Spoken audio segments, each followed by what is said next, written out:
Welcome to the Spike Camp podcast. Spike Camp is a free online community for hunters that support conservation. It's a great place to share stories and your experience with other hunters. As a member of Spike Camp, you get access to all of our hunting live streams, discussion channels, contests, hunter resources, and events that we host. Membership to Spike Camp is free. Our only ask is that you are a member of a hunting or conservation group before you register. Head over to spikecamp.com to join us.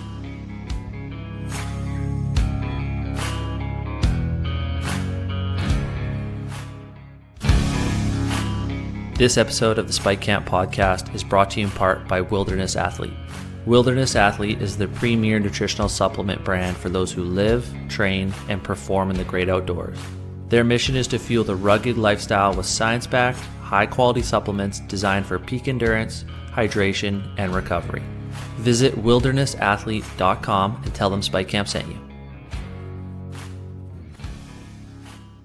Good evening, everybody. For the past few episodes, we have had nothing but stinky, grimy, old sheep hunters coming on, and I thought it was time to kind of up our game, take it up a notch. So I invited these two lovely ladies from our wild sheep community to join us tonight on Spike Camp.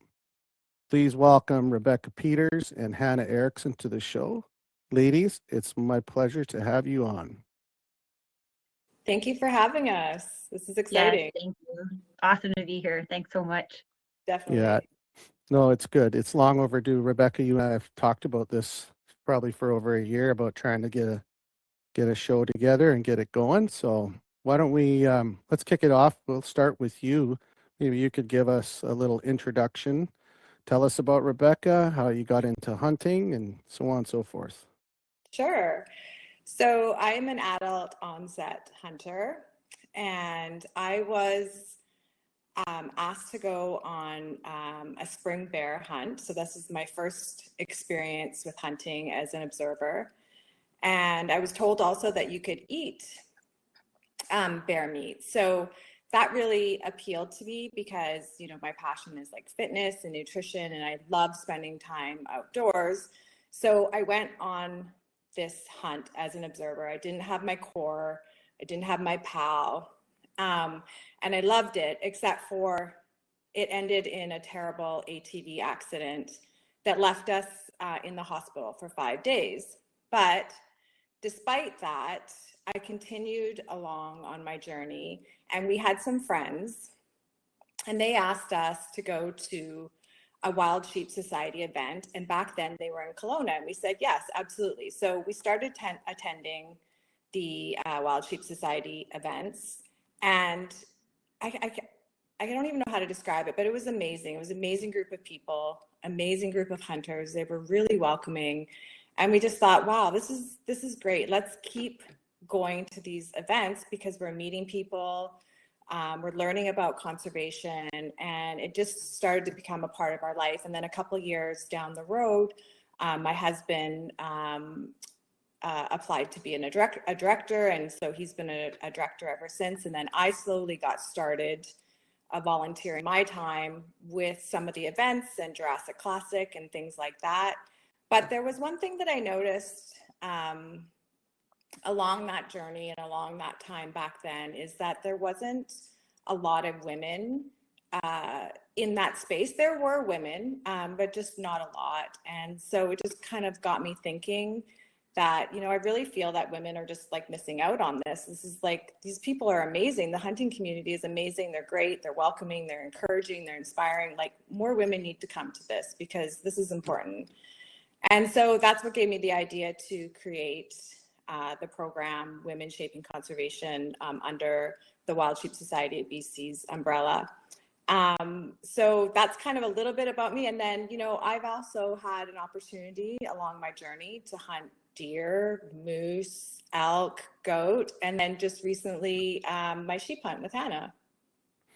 Yeah, that's awesome. I know, like, I've known Colin and you for a few years now. I think I met Colin first a few years back. It was shortly after I had joined the Wild Sheep Society as well. And I remember hearing bits and pieces about your ATV accident. Now, that had to be something like, I mean, that's either going to, as somebody new to that sort of outdoors, activity, that's either going to scare you away from it or cement it within you to keep doing it.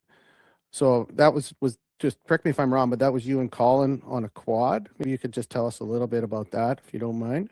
Yeah, it was Colin and I, and we don't have any recollection of what happened. Our last memories are us going along a logging road on the ATV, and what must have happened is we took a corner, and instead of making the corner, the ATV tumbled down and landed on top of us just before a creek.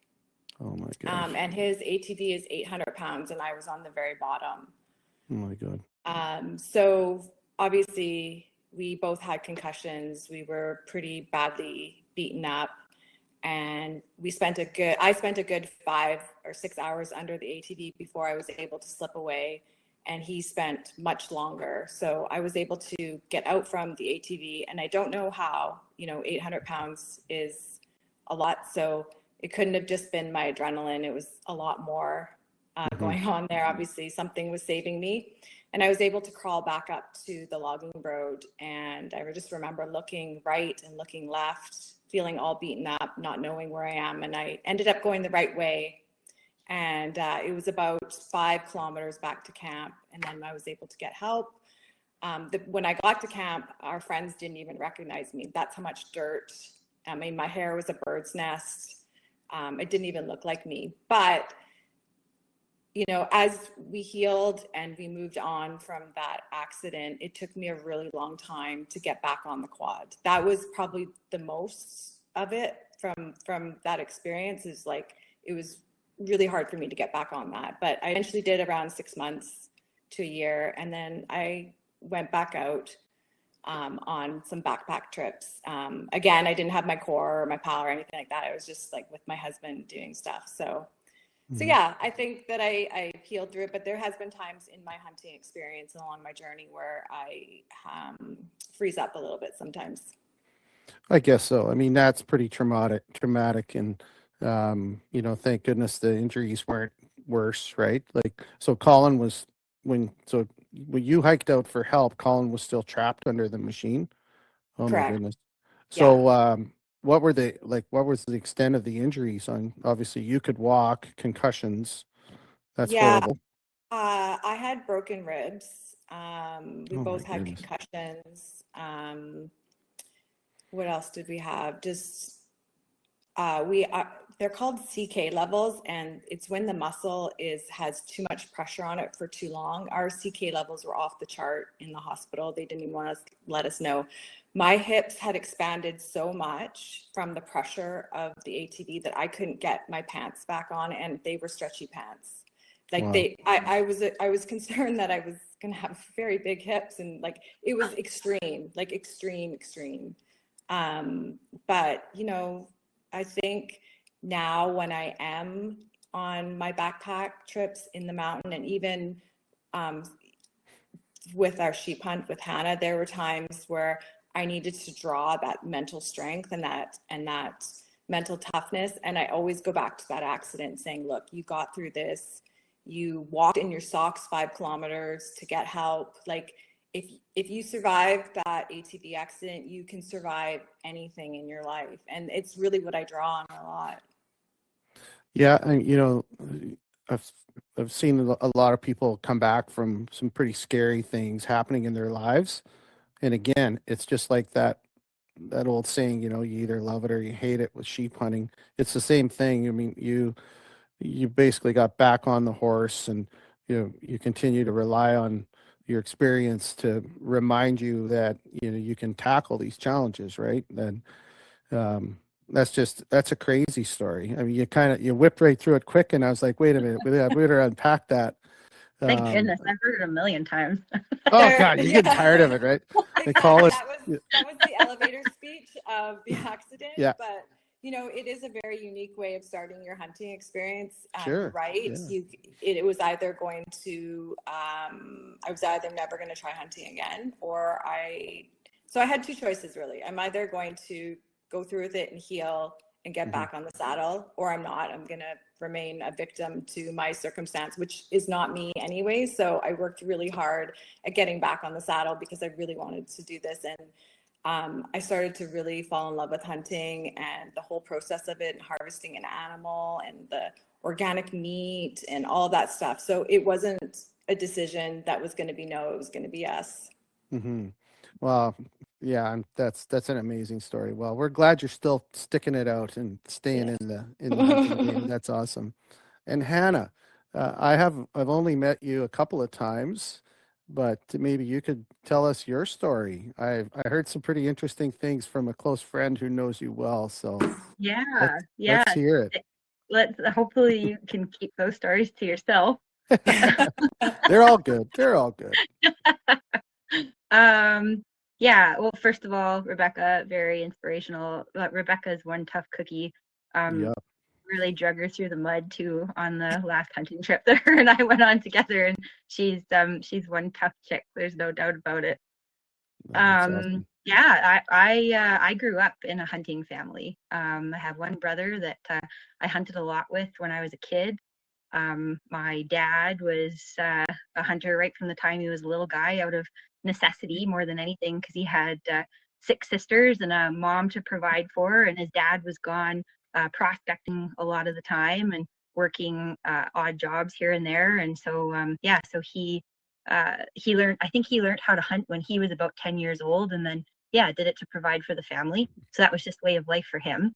My mom wasn't born and raised hunting, but when they got together, Dad sort of gave her the ultimatum and said, look, you're going to learn how to hunt and fish, and you're going to like it, or this just isn't going to work. So she learned, because I guess, I don't know, she liked him for some reason. And then so my brother and I were just kind of thrown into it. Like, we were packed up into the Alpine when we were just little guys, still in diapers. Drove around in the car seats, and truly, like, my earliest memories, as far as I can think back, are they would be hunting trips and trips into the bush. So I was very fortunate to grow up that way. Definitely lit a fire in me from the time I was young to continue this, and something I'm very, very passionate about. As I said to you guys the other night, it kind of consumes my thoughts, really. It's it consumes me, the thought of hunting, and just kind of becoming a better hunter every time we go out, every season, with all the opportunities that we have here in BC. I worked for Bessa River Outfitters for a little while. I worked for Dueling Stone Outfitters up in the Yukon for a little while. I worked at a gunsmithing and gun retail store for a bit.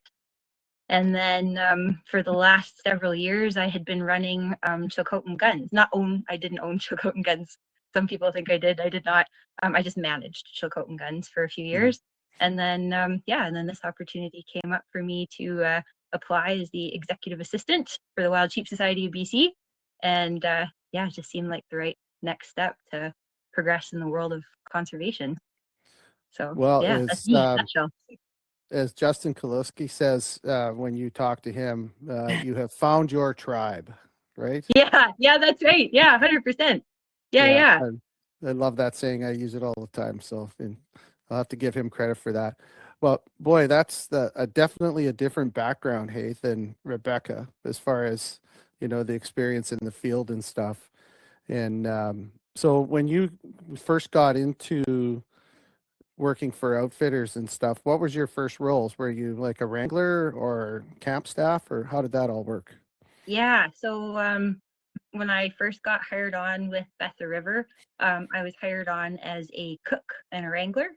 And that was lots of fun. All kinds of crazy adventures working for Bessa River. And then same thing when I worked for Dueling Stone. I was hired on as a wrangler there. I truthfully, I would have liked to have continued in the guide outfitting world and progressed to being a guide.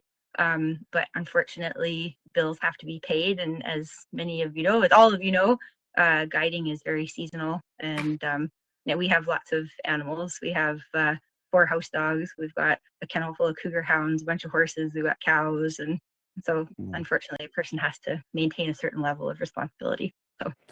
Yeah, exactly. Yeah, there's a lot of mouths to feed there, it sounds like. Yeah, Um, 100%. Yeah. so I'm curious about your foray into the firearms business. Was that something you grew up with too? Like, was there a gun nut in your house, or how did you end up working for a gun store? Yeah, I think so. So growing up in Williams Lake, I guess there's, if unless you want to um, go north and work for an outfit, like a person could go south, I guess too, but that going south never appealed to me. You want to go where the big animals are, right? Hmm. So you either go north and work for an outfit, or yeah, like I guess work in something else that is semi hunting related. I did always enjoy learning about firearms. I enjoy shooting firearms. Um, Obviously, something that goes hand in hand, I think, with being a competent and skilled hunter is to know your tools, right? So it just seemed like, I guess it just seemed like the right idea at the time. Williams Lake is a really small town. Everybody knows everybody. So I literally, like, I had just, so I worked in a lumber mill for 5 years in Williams Lake. So I made a bunch of money working in the lumber mill and then headed up north to work for Besser River Outfitters when I quit the lumber mill.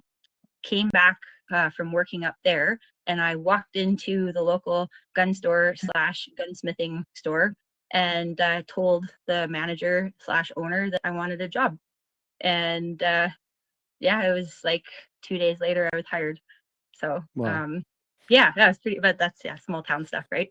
Um, so yeah, and then yeah, I think just spending time around like lots of the old timers that used to come in and just sit and have coffee and talk about their favorite makes and models and calibers and reloading, right?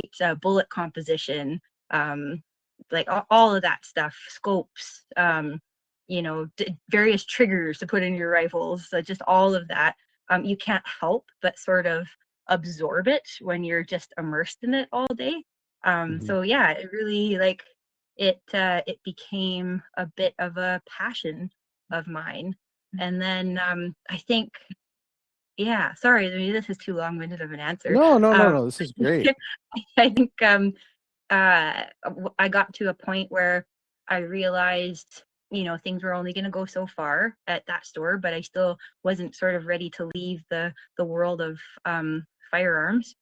I A friend of mine was working at Chilcotin Guns, which is probably a better known firearms retailer in Williams Lake. That you can't miss it. You You drive right cannot past miss the it. sign. Yeah, it's on the Yeah, side of the highway. Yeah. exactly. Yeah, it's kind of right in your Mhm. face. So, yeah. So my friend was working there, and he let me know that they needed another retail sales associate.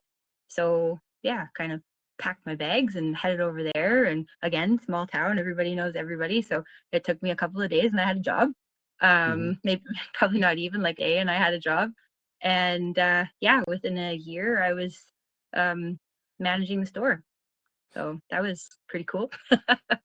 Well, I can tell you on Spike Camp, firearms are a very big part. There's a lot of gun crazy Yeah. fools on this platform, Yes, and we definitely. don't get a lot of content from ladies about firearms. So I'm looking forward to seeing you get a little more active in the guns and hand loading space and Oh boy. te- teach these old boys a thing or two, including myself. The first Definitely, for one. sure. Hannah. Yeah, Oh no, I yeah, can't. It won't be in reloading, that's for sure. I'm still very juvenile when it comes to my reloading experience. So I would happily hop on to the reloading space and learn and absorb some more. perfect, perfect. Well, before we dive into your sheep hunt, I think I'd like to touch a little bit on what Rebecca does for a living, because you've got a real interesting passion as well, which is your lifestyle and your wellness stuff and everything. So tell us a little bit about that. Yeah, so I've, at a young age, my parents really got us into sports. Specifically, we did a lot of competitive swimming. And so, you know, even throughout high school and early 20s, I was just always fascinated with movement and fitness oriented things. And so, you know, I became a lifeguard. I got my weight training certificate.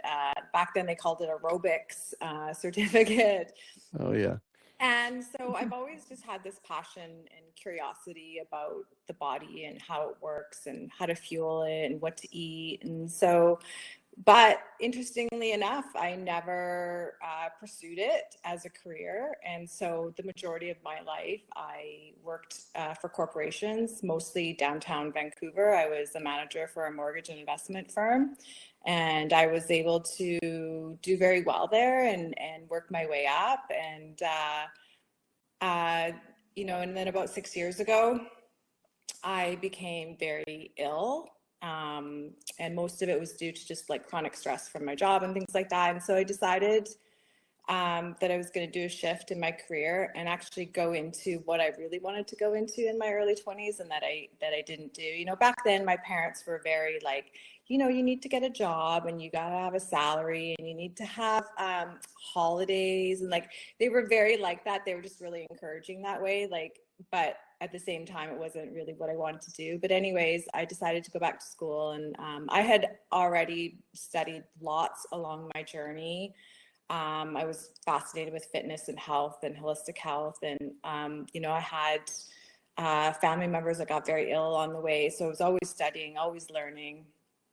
So anyways, I went back to school and I got my, I'm a registered holistic nutritionist. So that is the study of the full body. So, you know, physically, emotionally and spiritually. And so what holistic nutritionists look at is the body as a whole. And we try to help individuals, whoever it may be, get to kind of the root cause of their symptoms. And that's, you know, through food, movement, managing your stress, things like that. So it is my passion, but I'm also trying to, you know, make that my career as well now, which obviously is going pretty good for me. So it's great, but it's definitely something that also was the reason why I got into hunting, was sourcing out my own food, knowing how to fuel your body, things like that, being outdoors. I mean, nature in itself is a very healing place. And so this is how hunting kind of all fits in as well. And I really felt that when I got into hunting, I was like, this feels like a full circle moment for me now, where it's like, okay, understanding how that all works and just understanding like the hunter heritage part about it and just learning what your body needs and wants. So. Well, it really is true, right? When you look at hunting and the connection to like just overall wellness, like self-wellness, and from the spiritual side to, you know, being around nature, obviously, and of course the meat. I mean, let's be honest, right? It really ties everything together. So, I mean, this is really fascinating. I've got two guests on tonight that are very, very different. Like, you guys are like two completely different paths of life. Well, you met at I'm assuming you only met then within the last, how long have you been with Wild Sheep now, Hannah? A year and a bit? Yeah, like a year and a half. Yeah. Okay, so you didn't know each other very well, but you must have No, just she forced connected. herself on me. That's what I this did. is. Yeah. I actually did. When I first met happened. Hannah, I was like, I really like almost like love this girl, like instantly. I was like, so she's always smiley, always upbeat, like really personable, really down to earth, a lot of common sense. And I was like, man. I just, Leaving my head swell. how can you not like Hannah, right? Like, and she's really funny too. She has this laugh that you can hear like down, like my husband's correct, you can hear it down the road almost, and it's so infectious that, yeah. So I instantly was. So Oh. going when I went to the gun store, obviously we had to go to the Kamloops gun show every year and like try to Oh, peddle our boy. wares there. Yeah. And yeah, right. So like if my fiance and I, if we got separated there, he's like, I just looked for Hannah's laugh. Like I could locate her by the laugh. Well, and if nothing else, I should have asked this at the very start of the show, and I'm sure those that know you and have been to any of the functions that you've been at lately, I should have asked you to open it up with a national anthem. Yes. Yes. For those that have not heard, Amazing. This lady has pipes. I am telling you. I mean, you almost got that room in tears last weekend at Dawson Creek. Like it's unbelievable. Thank you. I Wonderful appreciate voice. that. Yeah, you need to Yeah, do if I more can of make that. you cry, then yeah, Well, if you make we're one. sheep hunters cry, you're Yeah, doing well. yeah.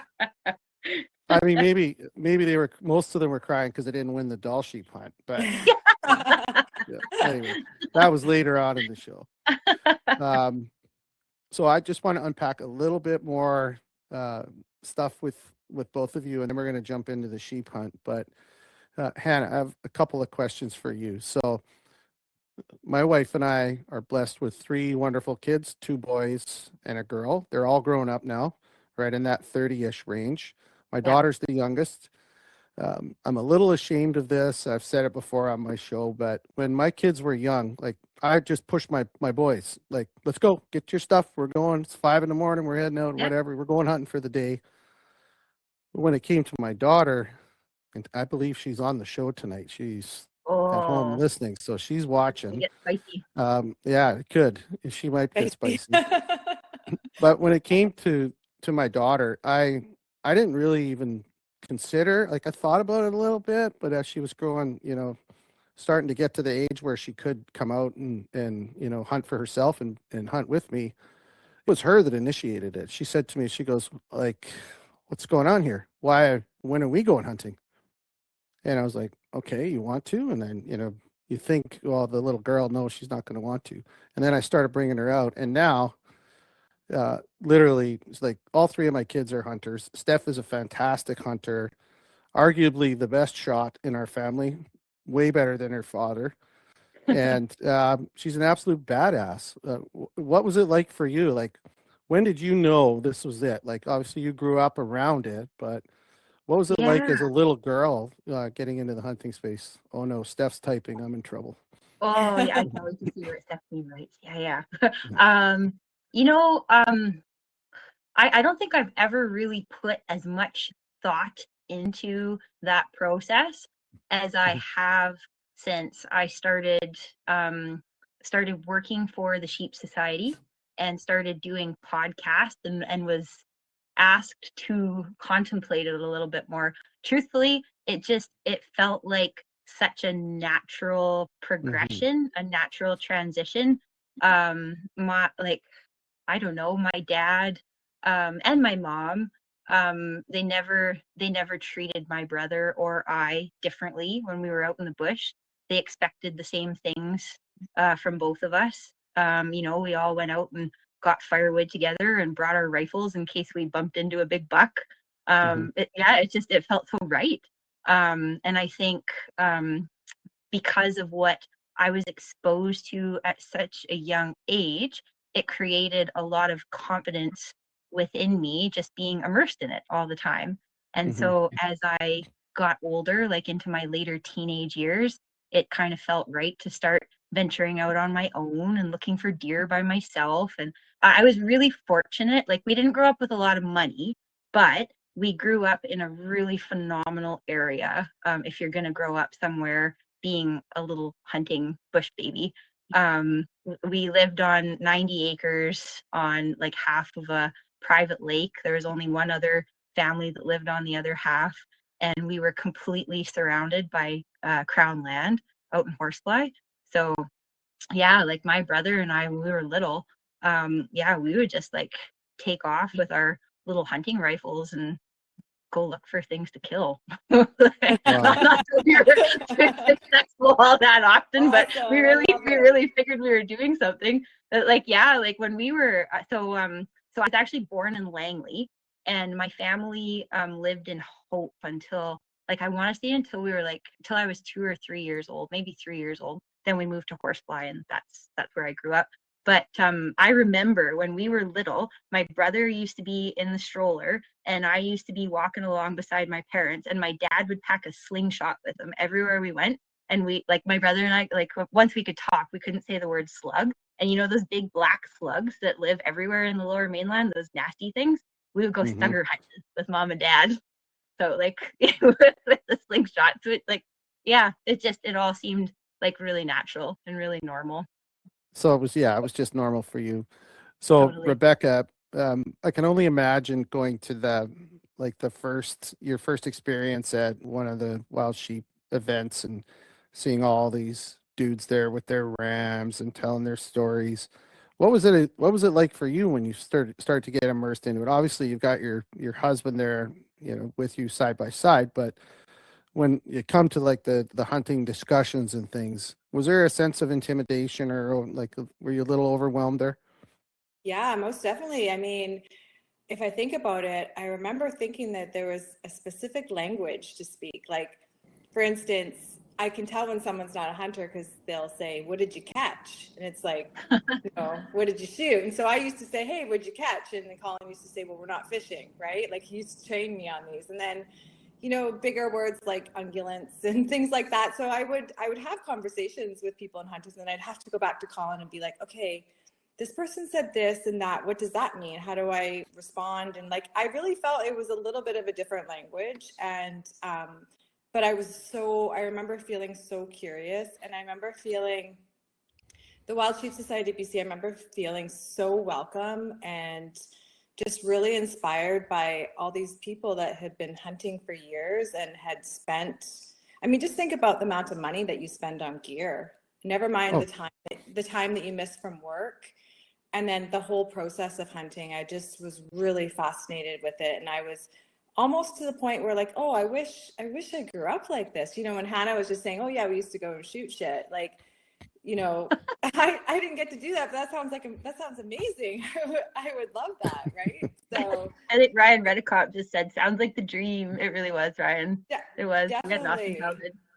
Absolutely. It is the dream. So, I can't make up for lost time, but I can definitely continue to like explore and be really curious about it. And I love the outdoors anyways. We grew up outside. We did a lot of things outside, and we had like a cabin on Hornby Island. And so anything to do with outside, like someone asked me, what would be your favorite hunt? Any hunt, take me out on that hunt. Like I will, as long as I get to be outside and be out in nature and get to watch this wildlife. I mean, sign me up. no, that's awesome. I mean, two like very different polar perspectives, right? Which is so cool. And that's what it takes in a partnership when it comes to mountain hunting, right? Is just different looks, different views, just a different take on things too, right? It either Yeah. works or it doesn't. But all right, Totally. so let's get into that. So tell me, how did this sheep hunt come to be? Like at what point did you two say, let's do it? Yeah, no, she stalked me. She did. She's a Yeah. stalker. I did. I did. I just, Chuck, I had been wanting for a couple years to go sheep hunting, and Colin has he had someone that he did sheep hunting with, and so he's very serious about it too. So I was kind of just on my own trying to, okay, who can I go out on a sheep hunt with? And I kind of I wanted it to be female. Just in all fairness to my husband, it would be kind of weird if I went out with another man sheep hunting. So I just started to just like really try to manifest it and pray for it. And eventually Hannah came along, and I Mhm. was like, I just felt this connection with her, and I was like, I'm just going to ask her. And if she says no, she says no. I mean, why would she want to take me out? I've never been on a sheep hunt. And, the longest I've been in the backcountry is 6 days. Um, anyway, so I was like, I have nothing to lose here. She's either going to say yes or no. And so, I called her up and I was like, so Hannah, I have a question to ask you. And we'd only known each other, I think probably for a couple months by then, right, Hannah? You came in Yeah, in very July, well. and I think I Wow. asked you September or October. Rebecca knows what she wants and she goes for it. Yeah, exactly. I just felt it. Like it wasn't like a forced thing. Like I was just truly felt it, and I was like, I think she's gonna feel it too. That's So so that was my cool. hope. And Okay. she said, absolutely, yeah, let's do it. Okay. So Hannah, how much sheep hunting did you have under your belt at this point? Well, I'm definitely not the most experienced sheep hunter. There's no doubt about that. I've harvested one ram for myself in my life. I've been on a few different sheep hunts with the outfitters that I had Mhm. worked for. And then my fiance and I had been on some other unsuccessful sheep hunts. Like, well, we had some success, but we didn't harvest sheep on those hunts. But yeah, so I had a few under my belt. So yeah, I was feeling like I felt good about aging rams and kind of hoping that I knew where to find them and how to, execute things once we got into position. And yeah, felt good about it. That's Rebecca. That was a pretty modest answer on her part. Would you say? Yeah. Yeah. Hannah has this natural ability out in the backcountry, and she's probably going to get all embarrassed because I'm talking about Always. her. But she does. She has this natural ability and this confidence, and you just feel it, right? And so that was really important to me, that I chose somebody that was like that. And it just happened. Like, I didn't really know what I was looking for, but when I saw and I met Hannah, I was like, she's the one, right? Because She's the one. she's so comfortable in the backcountry. She's so happy. It's where she wants to be. She could live out there if she wanted to. And I felt that, and it made my experience that much better. Yeah, I mean, I get it. You can get it just watching her, listening to her talk, right? You got the bubbly personality and the wonderful smile, and it's like, oh yeah, I shot a ram once, and then I went on to do this, and then she glossed right over this ram. Tell us about your ram. They were dying to know your ram. Oh, yeah, no, I did. Yeah, that's actually like I think I told Kyle and Greg Rensmag on the very first podcast that I ever did on Talk of Sheep, like that was the trip that solidified that I was going to stay with my fiance, Kelly Cook. This is before he proposed, but I was like, that's it. Like, you're the one. Because we decided we were going to go sheep hunting opening day. And so, yeah, we made our plan. We picked our spot. It was kind of a bugger getting in there, but we got in a couple of days early, and we found our band of rams. And it was like picture perfect. So we kind of made our plan and tried to keep ourselves out of sight, just kind of fly incognito for waiting for opening day. And yeah, when opening day rolled around, we kind of hiked back into this bit of a basin / valley that they were hanging out in. And of course, they were not where we expected them to be, because that's always the way it goes. Things can't go perfect, right? It just doesn't work that way. Yeah, so we got back in there. Our rams weren't where they were supposed to be, and we actually kind of blew it. Like, we kind of screwed it up, and we busted the sheep, and had to make things happen pretty fast. And to be totally honest, I didn't think that I was going to be shooting a ram on that trip. I thought Kelly was going to shoot the ram, but yeah, things changed in a hurry, and he basically told me to get my gun out and get ready because things were happening, and it was my time to shoot a sheep. So yeah, I was like, oh my God, I love you. He's definitely the one. He's definitely he was. No, that was it. That solidified it right then and there.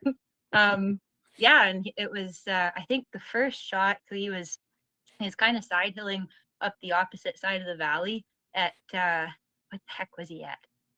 I think he was 446 yards.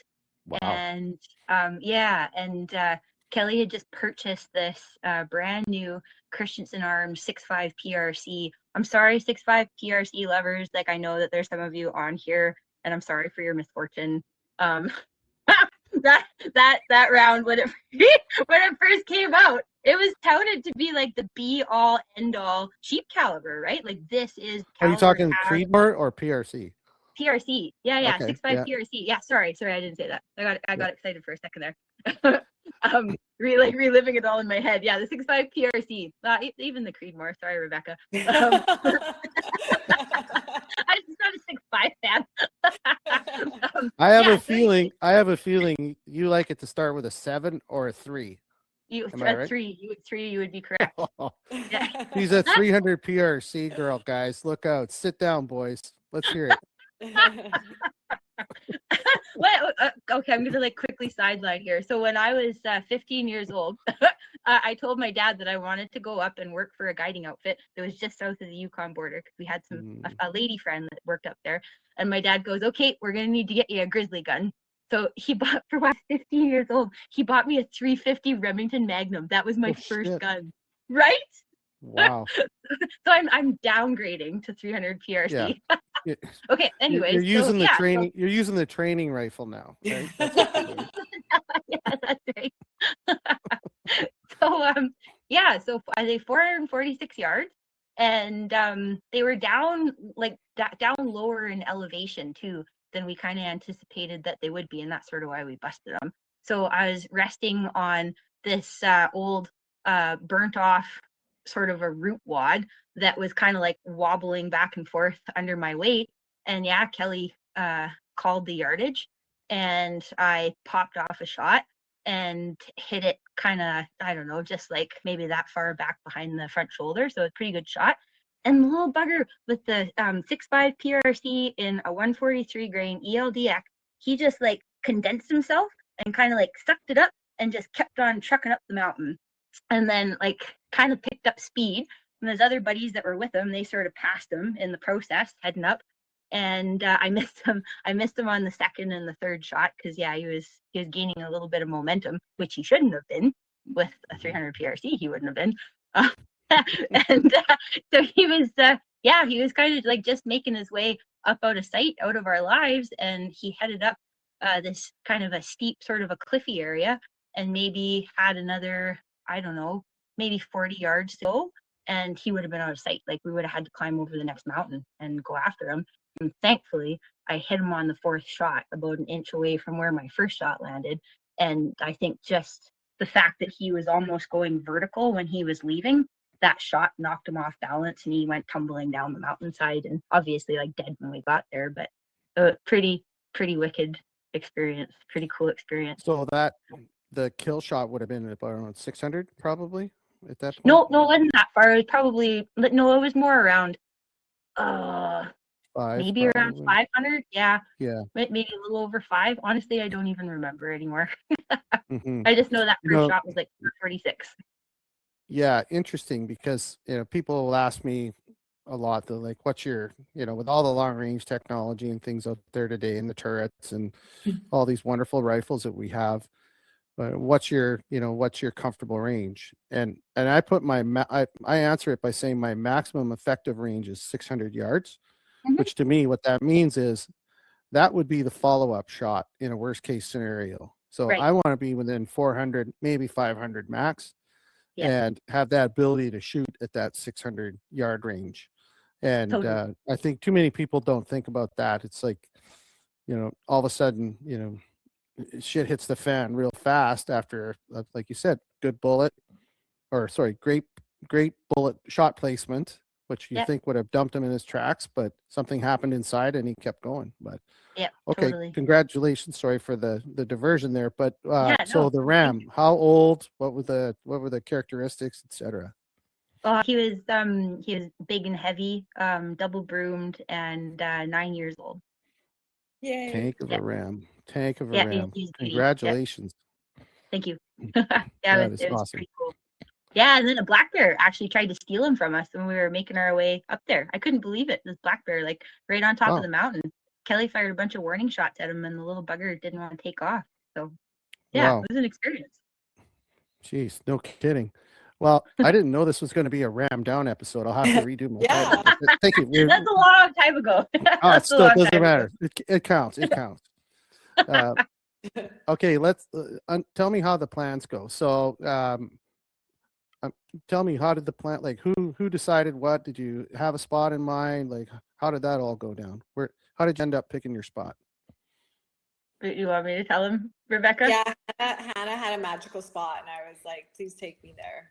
Well, it wasn't that magical. We didn't kill anything there, but, no, but it was really beautiful, and it was a pretty incredible spot there.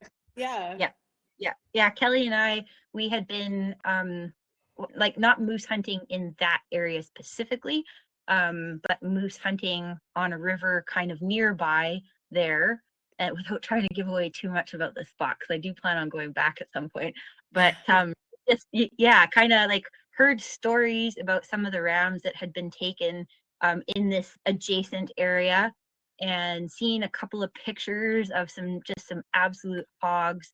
Knew that there was like zero resident pressure in this area. It's a spot that nobody goes to. and that the outfitter doesn't actually take that many rams in the area. So it just sounded good all the way around, but had never been there before. But I like adventure. I like seeing new places and trying new things. And obviously Rebecca does too, or she wouldn't have come along. Yeah. So it just like picked our little spot on the map and got a hold of the float base. And they said, well, this pilot has never been there, but we will get you there. Okay. Yeah. So that was kind of how that began. Awesome. So this was obviously not your first time in a bush plane. How about you, Rebecca? Was this your first float trip or plane trip? No, it was like my second or third. Like I had been in a float plane just when we were in Tofino. It wasn't a hunting trip, and then one other time. But I do want to admit I do not like flying in float planes. I prefer my next sheep hunt not to be that. It's a long story. I don't know. They make me feel uncomfortable. When we were coming out of our sheep hunt, there was a bad storm. It felt really sketchy to me. A lot of, I joke around said to Hana, like a lot of these pilots are half my age. They're like 20, 25. I know they're experienced. I know they can do what they're doing, but it's just, I don't know. I just don't feel totally comfortable in them. I don't know why. And I had some really words for her. I'm like, don't worry, if we crash, it'll all be over like that. Like, you won't feel a thing. Death comes quickly in an airplane. It really does. Like I'm not afraid to fly. None of that scares me. They're just so tiny, and I feel like you're just kind of like flying in the sky with nothing holding you there. So yeah, I mean it's intimidating, though, especially the smaller float planes too. Like I don't know which aircraft you were in, but some when you get in, and you look at, oh, this plane was built when? Oh, 1948. Oh, okay, right. And it's like they don't change the oil in them; they just keep adding to it, and then taking it out from the fuselage after when it leaks through or burns out. Like, yeah, they're safe and they're amazing, especially when you get an old aircraft like a Beaver or something like that. There's nothing beats the sound of a Beaver firing up on a cold morning, though. Like you can't beat that. So I'm very curious, Rebecca, what was going through your mind when you touch down and that plane takes off? We all know the feeling. What was it like for you when you watched that thing take off? Really, I was like, hey, here we are. Like, it's time. You can't go back. You're going to go forward, and we're going to, find a base camp and set up. And, I knew that I knew the plane was going to leave, right? We all know that. But when it happens, you're just like, okay. And, but, like I said, Hana is very confident in the backcountry, and I never saw any signs of her feeling uncomfortable at any point in our trip. And so, yeah, we just made our way, found base camp, dragged all our stuff up. It took a couple hours to, get up from the beach area. There's lots of shrubs and bush. It just wasn't fun and easy. So you stay focused on the task at hand. Okay, we landed. We were supposed to leave in the morning, but obviously we all know we don't always get out. So we didn't get out there till the afternoon. So we had a specific amount of time to set up and make sure we could have a spot. And then we had some time to glass in the evening. But I was like, yeah, we're here. We're doing it. There's no turning back. So. Yeah, that first time, I mean, I still remember, that it just sort of hits you. You're like, oh yeah, this is real now. It's real. Yep. Well, before we dive into the actual details of the trip, I want to talk about your gear and how you guys managed your setup. So obviously I saw I'll bring up some photos when you guys are talking, but you had a dog with you, right? Yeah. You had a pup. So, and it looks like no problem with bear security with this dog, by the way. I'll pull up a picture here in a few minutes, but that must have been a very comforting thing too, to have like that. I have not hunted, just a little bit, day hunts with Ed and his dog just one day, but I haven't done a full trip with a dog. But that must have been really nice to have along too. Have another companion, a third companion, I can imagine. So I've had a lot of ladies on the platform reach out for specific content if I could find people to talk about the gear and the clothes. I know just dealing with Steph over the years, trying to get her set up, it's been a super challenging thing to find. Well, clothes, there's limited lines. There seems to be more now today than there was in years gone by. But packs in particular are a challenge to find a good backpack. What do both of you guys run? Go ahead, Rebecca. Okay, I have the what do I have again? I have the Marshall, the Mystery Ranch, a men's small. At first, I was leery about it because it does sit up a little bit on my shoulders, but I was able to, once I really packed it down for my sheep hunt, it felt way better. And I had no issues with it on my sheep hunt. It really served me well. There wasn't any parts of my body that felt sore, like even around my hips and my waist or my shoulders.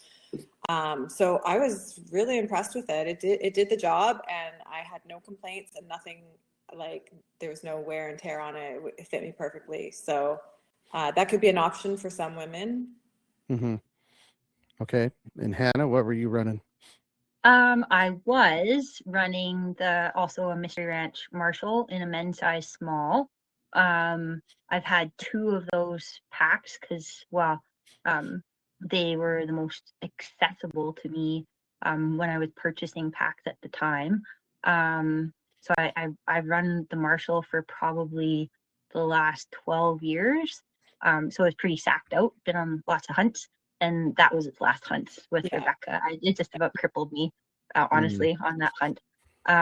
So it was time to invest in something new. I think maybe to delve a little bit deeper into it for any of the women that are listening to this, I think, would it be fair to say, Rebecca, that maybe you have slightly wider hips than I do? I've got narrower hips than Rebecca does. And for whatever difference that makes, for some reason, I don't think the Marshall fit me as well as it fit Rebecca. But yeah, because it seemed to fit you really, really well. It's a pack that I've honestly probably struggled with a little bit for the last 10 to 12 years, but just that's what you have, so you make do. Yeah. When I was down in Reno this year, I bought a Kafaru with the arc frame and the Absaroka bag, and it felt good when I tried it on there. You don't know till you get out in the mountains, right? So we'll see, but so far it feels good. So I can report back after this sheep season and let you guys know how it was. For sure, please do. And we're going to try and get a little more engagement going in the women hunt space and get more people sharing reports and stuff. I'll just say a note: the pack that we settled on for Steph is an Exo pack, Exo Mountain Gear, because they make a smaller frame now for smaller folks and for ladies. And she really likes her. That was a big struggle for us, was finding a pack that would fit her. And just it's tough. It's tough to get that gear. And what about your clothing lines, like your gear, like your layering system and your rain gear, that kind of thing? I have the Sitka, the timber pants, and then I also have Sitka rain gear as well. That's the Cloudburst. Again, super happy with it. I haven't really had a lot of issue. Actually, that's not true. I used to wear Collins hand-me-downs back in the day when there wasn't a lot of options, or like men's small. But now that there are more women's options, I'm really happy with the Sitka gear. It really fits me well. You look happy in this picture. I've got a mouthful of granola. The dog looks pretty happy about it too. He's right in the middle of it. Sure. We were caught in a rainstorm, and so I really like that picture. There's a lot of fond memories around that rainstorm and that spot and stuff. So so many good times. So what were your pack weights on this? Did you weigh them before you went in? I think you weighed yours, didn't you, Rebecca? Yeah, I was about, it doesn't include, I think this includes my rifle, but no water. It included most of my stuff. I was about anywhere between 56, 57-ish. My rifle is very heavy. I noticed my sheep hunt. So I know I could do a little bit better there. Do you know what fixes that? A new Colin, rifle. Colin's money fixes that. Yeah. Yeah, Money buys Right. ounces. It really, Yes. really does. Yes. I know. you hear that, Colin? Yeah. He heard it. Oh, He's he gonna heard kick it. me in the ass when he sees me next. So what is your rifle setup, Rebecca? What are you shooting? I have a Camilla Weatherby, a 6.5 Creedmoor, but I Mhm. have this bipod on the end of it, which is heavy too. But I don't know. I think it's like 11 or 12 pounds. My rifle, is that heavy for? Yeah, that's a lot of heavy. Yeah. Yeah. I know. I noticed when I would pass it to Hannah, and she's like, "I'll take your heavy gun for you," like when we were doing creek crossings and things like that. But so, Mhm. yeah, I guess I could lose some weight there for sure. And which rifle did you have on this hunt, Hannah? What were you I packing? had the Fierce CT Rogue in the 300 PRC with Nice. Zeiss Conquest P4 in a 6-24 by 50. Oh, got the long scope on that. Oh Hey? yeah, Wow. it's a good one. Yeah. Look out, Yeah, you can shoot. really reach out and touch things with that one. I guess you can. Shout out Precision Optics and Over for hooking me up with that. Oh boy, what a setup. Yeah, no kidding. Yep. Okay, so you guys shared a tent. Were you sharing typical gear? Like, were you sharing stove? Did you each bring a stove? Did you split gear up? Like, no, you each had your own full sets, or? We did. So because we had some extra room in the plane, we did bring like a base camp bag with a Mhm. little bit of extra food, an extra pair of like boots and maybe some clothes. And we did each bring our own stove and stuff. But when we ventured out from base camp, which was most of the time, we just took one and then Okay. shared the weight on that. It made sense. And same with the scope as well. I borrowed Colin's, so I would leave Colin's behind, and we took Hannah's just to Mhm. make the load a little easier. So yeah, so you'd share a spotting scope, but you had your own binos, I'm assuming. Correct. That's right. Yeah, Yeah. gotcha. Okay. One question and this will be an interesting answer. I'm looking forward to this. Uh-oh. Rebecca, please tell me about your food and your nutrition on this hunt. I'm dying to know what does Rebecca pack on a Yeah. backpack hunt? Yeah. So Deep I really dark wanted, hole? yeah, well, no, not really. Like I knew No. that this was going to be an issue for me, and that I wanted to fuel properly. And there's nothing wrong with bringing candy and chocolate bars on your trip and things that give you like some instant sugar, but there's really no fueling in that, right? That's just a little bit of energy and then you crash. And so I really tried hard to make sure that I was eating my hot meals. So making sure I was trying to have 3 meals a day, but realistically you're on the go, you're having a meal in the morning and then a meal at night. So I kind of failed a little bit during the day there, not having some more fuel. But next time I will definitely be making my own jerky and a lot more like proteins and a lot more dried fruit and things like that. I think that's what's going to give me that fuel during the day. But there were times where Hannah had to give me food as usual. I think there's been lots of hikes where people have had to give me food because I underestimated what some of those sugars can do for you, but I really just didn't want to fuel on that the whole time. So I was able to, after about 6-7 days, figure it out, but I'll have a way better idea next year. I'm just going to make my own food.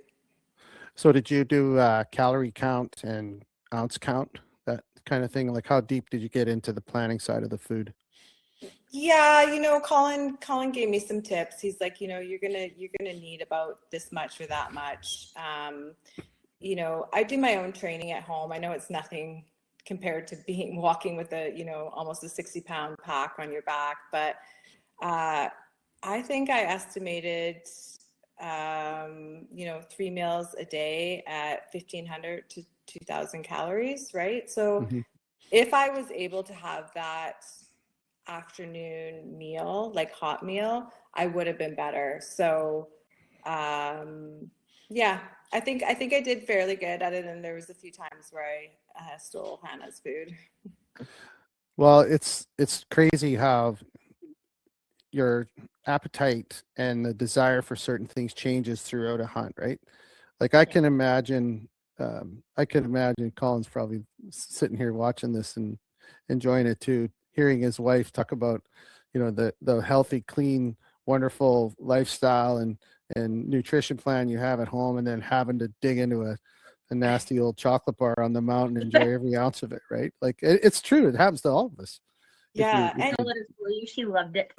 I Yeah. did. And there's nothing wrong with choosing that. I just know that that doesn't really fuel you, right? Yeah. It will give you some false sugar highs and things like that, but it's not really giving your body any nutrients, right? And so I really wanted to test it out, and I did test it out, and now I know that how I can fix it and switch it around and kind of bring more of those like snacky foods that I know that my body will like and want to eat and feel fueled by it. Well, and the other thing too, when you eat a clean diet and then you're, subjected to this 12 or 14-day change in diet, the body sometimes doesn't agree with your plan. And what did you run for the dehydrated meals? Were you using like Peak, or what did you do there? So I had some trail fare food, which I thought was really good. And Mhm. then Colin and I had this bucket of older foods, like mountain house, like really terrible stuff, mountain houses and Oh some yeah. other things.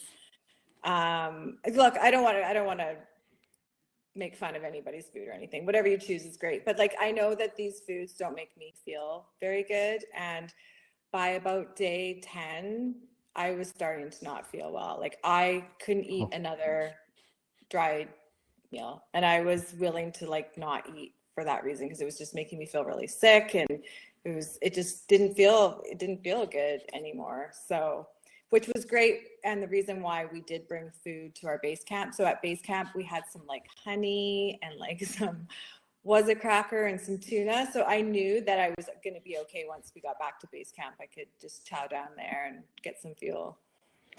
yeah. Some of the commercial freeze dried stuff, especially Mountain House, just never sat well with me, and we ended up deciding to go down the home dehydrated route and do our own meals. We started doing that, well, at least 6, 7 years ago now. And it's good. Like don't get me wrong. I still want to, as soon as the plane lands, we're heading to the nearest A&W and choking it down, which if you're happen to be north now, there's a McDonald's in Fort Nelson that's I discovered last year was there, and I didn't see it the year before.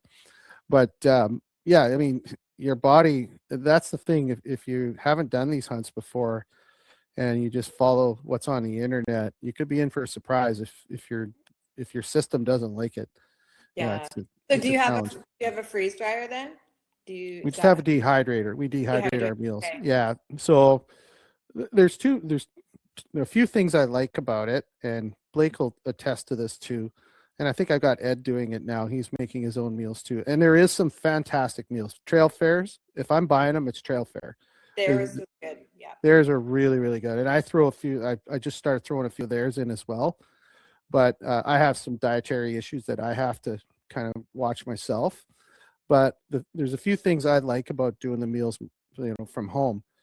Like my wife is a fantastic cook. So we pick a few dishes from her cookbook. She cooks them for us. And then I don't get into the unpacking and breaking down all the ingredients and dehydrating them. My wife makes a mousse lasagna that is the best on the planet. She said, takes it out of the oven and says, "How much would you eat?" And I cut out a piece and say, "This is what I would eat." Dice it into a million pieces and dehydrate it, and then vacuum seal them, rehydrate it. And I'd say it's got about 80% of the taste value as it would as if you were at home. So, Yeah.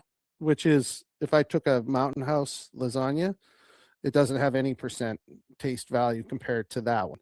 And Yeah. then my mother-in-law's in her mid 80s, and she makes meals for us. So she makes a shepherd's pie, and she makes, some stews and things like that. So like I've always said to Blake, I said, how cool would it be tonight after hiking 20 kilometers on the mountain? You get to sit down and have your grandma cook you dinner. right? Like, Pretty awesome. so it's a morale boost for us as much as it is something from home, right? And Yeah. then, Glenda she'll make an apple crisp, dice that up, and I'll, dehydrate those and throw 2 or 3 of those in the pack as bonus desserts. So there's a lot of ways you can do it, and you can turn food into a good thing on the mountain if you think about it. Yeah, Yeah. absolutely. And I will be more prepared the next time out, thinking about all that kind of stuff. And as soon as, Colin and I get settled into our new home and stuff, which is a long time away. But anyways, I want to get a freeze dryer, and that you can do anything in that. You can make whey protein. You can, obviously dry herbs and things like that. You can dry watermelon. There's all sorts of things you could do. And then I'm going to start to make my own food as well, just because I know that it just feels better for me to be able to eat some of that stuff that way. I don't have the digestion for other things. Yeah, for sure. And those harvest rate ones they're coming down in price if you shop around, or they pop up on Marketplace and stuff. So that's good. And how about you, Hannah? What's your game plan for food on the mountain? You've been doing this for a while. Oh gosh, yeah, I'm just all about the caloric intake. That's what it is for me.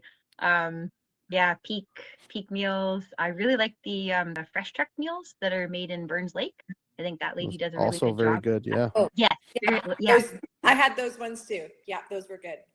Yeah, a lot more natural and even locally sourced ingredients in those. So yeah, I love them. Excellent flavor, I thought. I'm a sucker for the chocolate bars. I do like the chocolate bars. I'm just high on life up there though. Like I think I could live off of very little. I just love being up there. Yeah, the little freeze dried cheese curds, obviously electrolytes, various supplements to put in your water. Those are good. I've got a thing for having like peppermint and chamomile tea on a mountaintop in the evenings just before bed. I don't know. There's something about just sitting up on the top of a mountain, boiling your water, pouring yourself a little cup of peppermint or chamomile tea, and just sitting there and glassing or just looking over the landscape. I love that. Yeah, but yeah, probably mostly peak and fresh truck for me, and then yeah, just lots of little snacks throughout the day. Same thing as Rebecca. I typically go for a big breakfast and then a big dinner, and then just my snacks for lunch. Yeah, pretty basic. Awesome. So what type of comfort items do each of you bring on a backpack hunt? And like, is there anything special that you would say is absolutely never not going on a trip with you? Never not going on the trip. A Leatherman. That always goes on the trip. Always have Amazing, to have aren't they? Yep. Yeah. We actually, I didn't talk about this in the podcast that Rebecca and I did with Kyle after our trip, but our first night there, Hondo tied into a porcupine. So at I think it was 2:00 in the morning, he went roaring out of the tent. We thought we had a bear in camp. And the little bugger, he knew it wasn't anything too serious, but he still thought that he might want to deal with it. So he goes roaring out of the tent, and I go chasing out after him in my sock feet with the flashlight and the rifle, and he looks at me, and his tail starts to wag, and he books her up the hillside. And it didn't take long to figure out that he had a porcupine cornered. So he got a face full of porcupine quills our first night there. And that, if you didn't have a Leatherman, that'd be the end of your trip right there. Yeah, that must have been so did he get hit hard? Yeah, not as bad as some dogs that I've seen. I think because that was his first encounter with the porcupine, so maybe he was still a little bit unsure of himself, so it was still mostly at the front of his mouth. He didn't have those. I'm sure you've seen dogs that have the quills embedded sort of right at the back of their mouths, and some even get them up around their eyes. And yep, there's Hondo the wonder dog. Amazing dog. He's a beautiful dog. Thank you. That was the first time that I had witnessed something like that. And, it wasn't just before we went to bed. It was 3:30 or 4 in the morning when it happened. But I just remember thinking, how are we going to get these out of his mouth? And then, Hannah, you had the Leatherman. And I was like, oh, okay. Wow, this is insane. Oh, that's such a sweet picture of you and Hondo. Yeah, Lainey That's a from great Bruno's picture. Hill Photography. Give her a shout out. She took that picture. Oh, Ginger. I'm sorry, Ginger. We totally bypassed you and Ed Thompson, Fresh Trek Seafood Chowder. Oh, Ginger, I run the Hoffman boots. I've run so many different kinds of boots. Kenetrek, Loa, oh gosh, I can't even think of all the names. I bet you I've run like 7 different kinds of boots, and I just found Hoffman boots 2 years ago, and I'm totally in love with them. Okay. Rebecca? I do Canatrack. I really like them. It took me a little while to break them in, like multiple trips, but they're broken in now, definitely.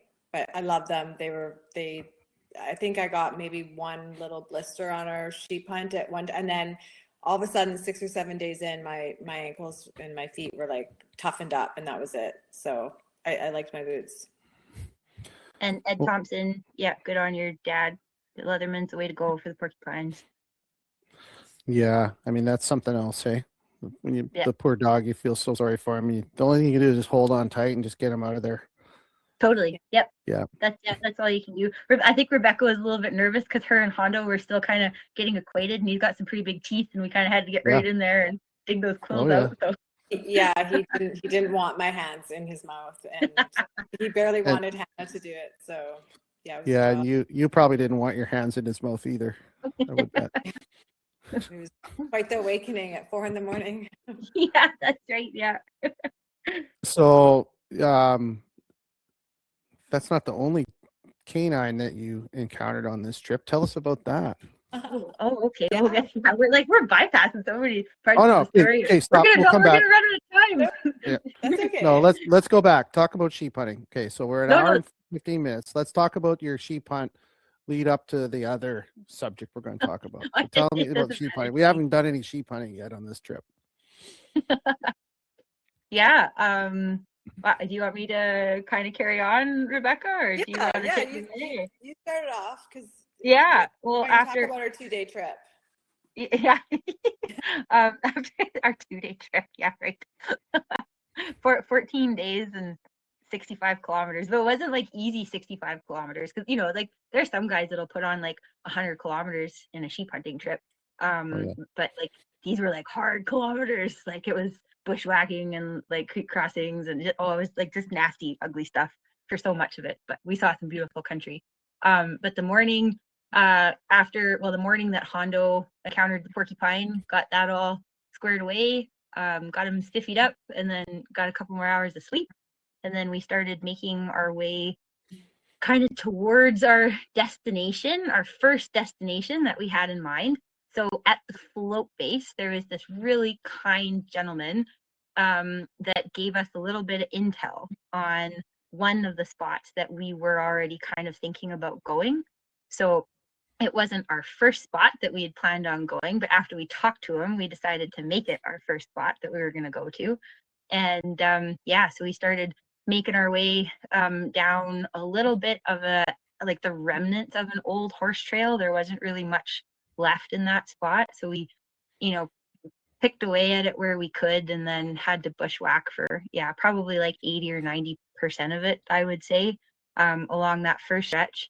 And as we were kind of, I don't even know how to describe this, maybe like halfway towards where we were deciding to make our first creek crossing and head up into this big valley. Halfway down there, we came across a dead bull caribou that was laying sort of right at the mouth of the creek where the lake met the mouth of the creek, and it hadn't been drug out of the lake. So we knew it wasn't a grizzly bear. Like the wolves had obviously been feeding on it in the lake because the grizzly bear will drag it up and bury it, right? It's not going to want to sit in the lake and mount down on it. So we knew there was a bunch of wolves in the area. Not that I want to jump forward to that part of the story. Sorry, I cut you off and now I'm like progressing to that part of the story. Your story.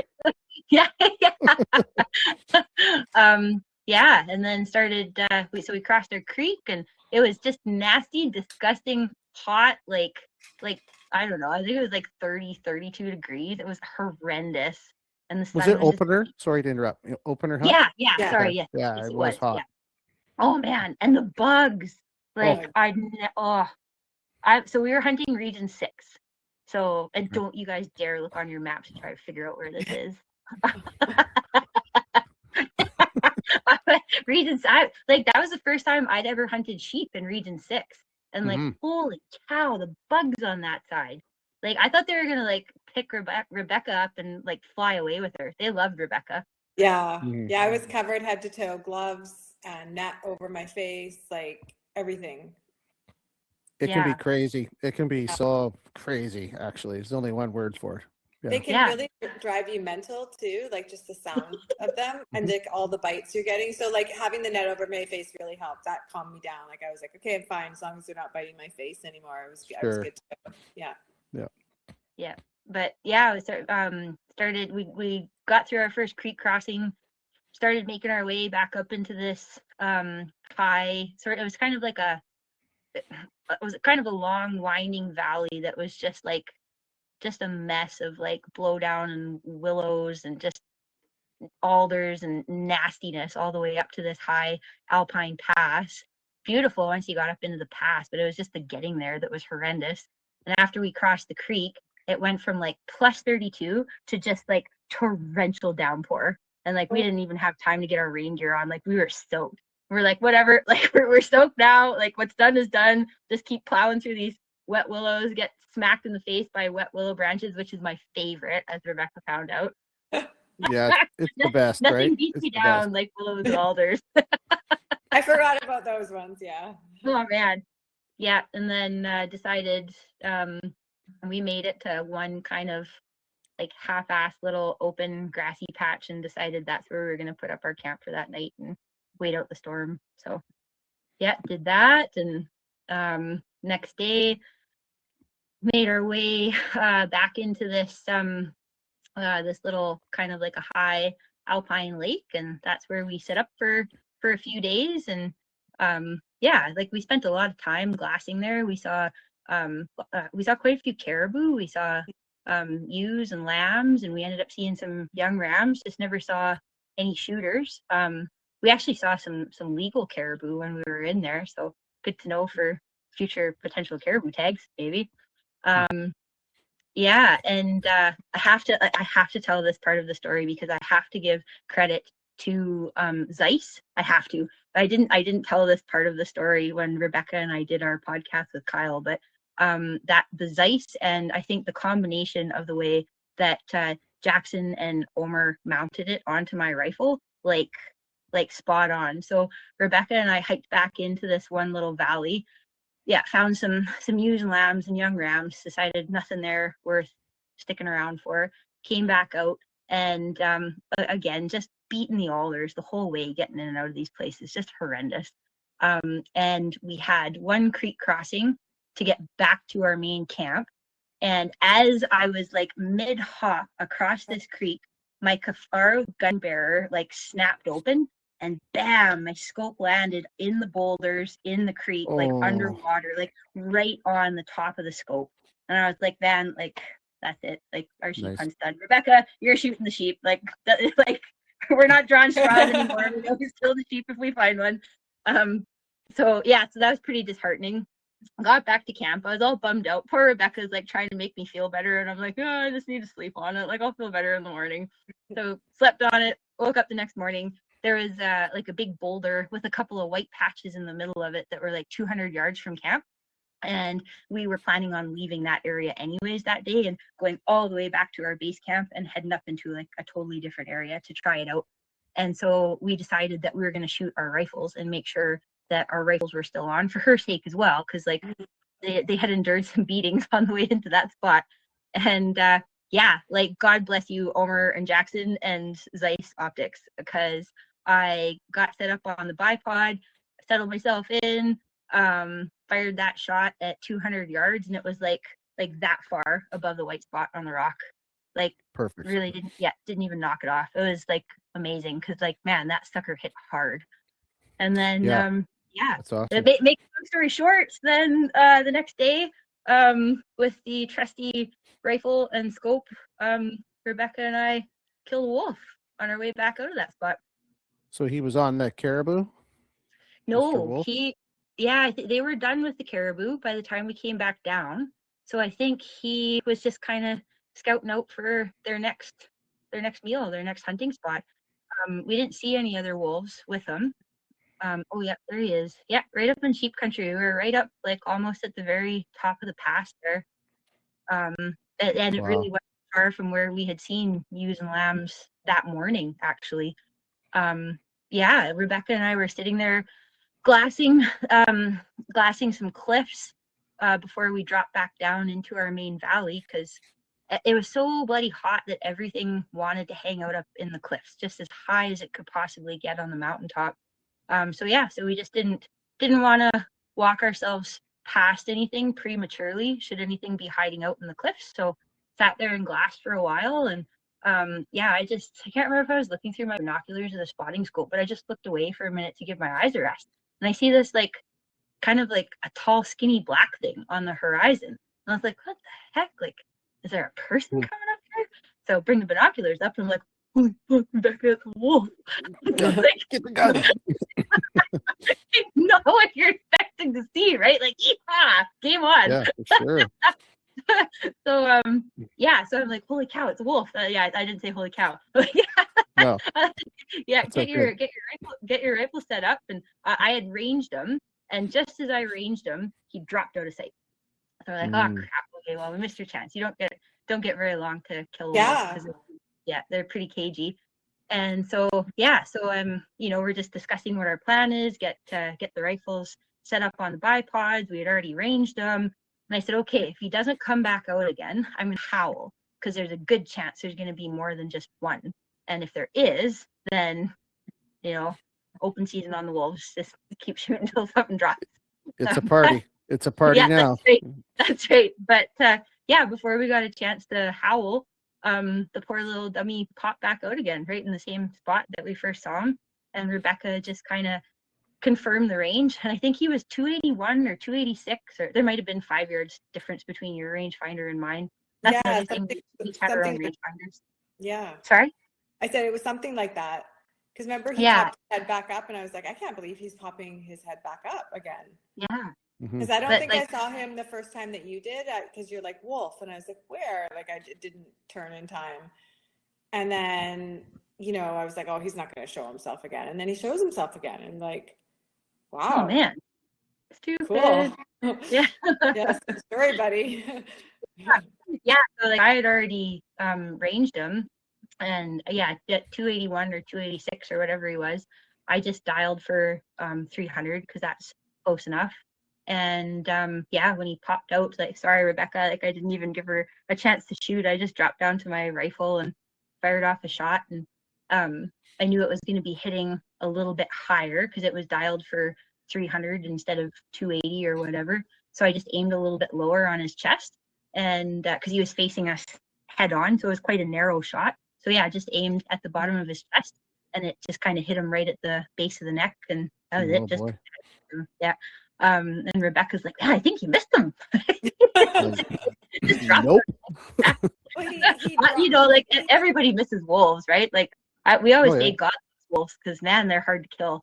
He must have dropped really fast too, Hannah. Like he just dropped. So it was so fast. I was like, I don't know. I don't think we hit him. Yeah. But when we saw him, pretty cool. But so lights out for Mr. Sheep Eater. So good for you.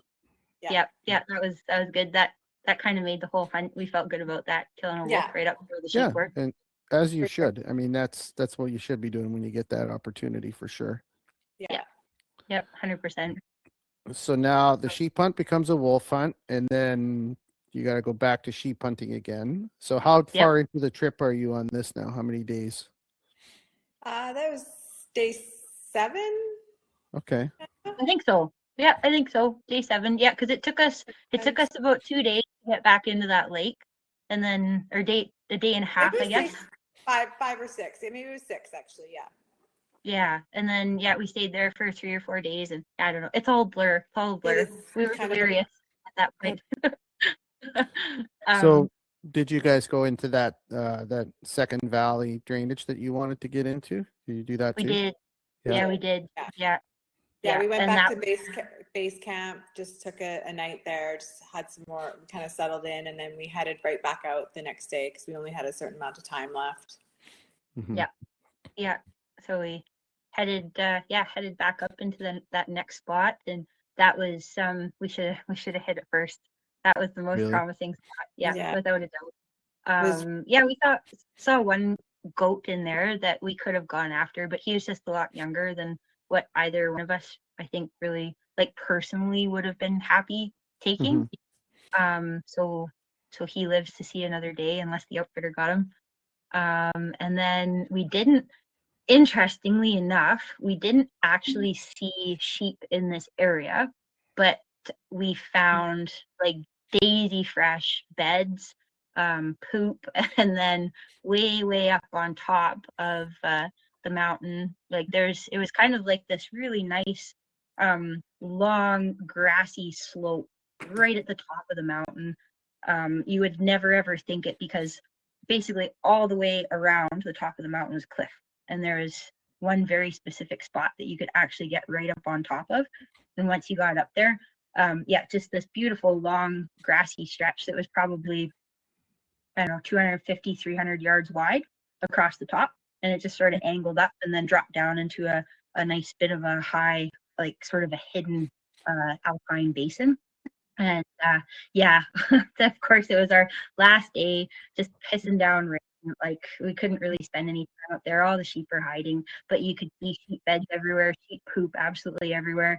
You could see where the rams had been like scratching their horns and scratching their heads on that, like those little scrub trees that are up in the alpine there, right up top. And it was just like sheep heaven. Of course, we found it like the last day, but we'll be back. Well, that's it. It sets the table for you for another trip. And that's the beauty sometimes. It's great to go to a different spot every year, but it also pays dividends to work an area. Like, if, obviously it goes without saying, if you get to know the area, now you know exactly where you'd want to go first. And probably, if you sat on that particular spot for a couple of days and got 4 or 5, 6 feeding cycles, who knows what would come out, right? Exactly. They could have been there and you just didn't have enough time, but just missed them. Yep. Yeah. 100%. Yeah. So, okay. So then you finished out of there on your last day, and no sheep were harmed in this episode of Hannah and Rebecca's sheep hunting series. And then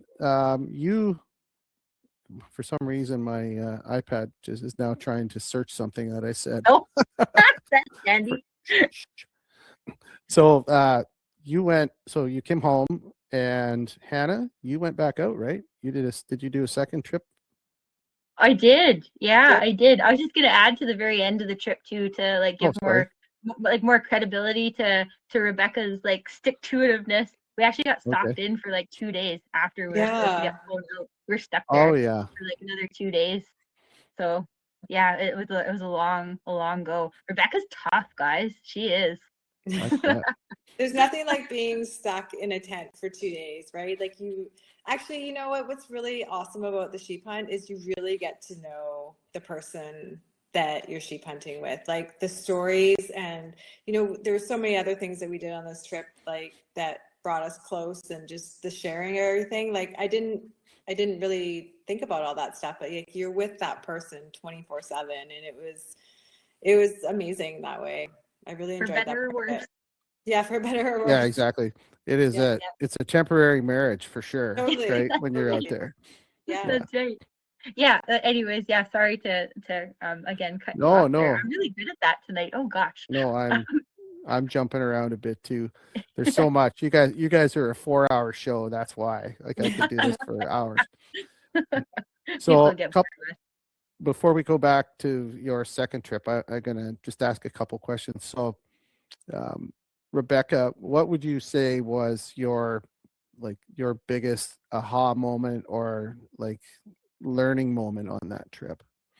Sounds like there was a few, but is there something that really stands out to you?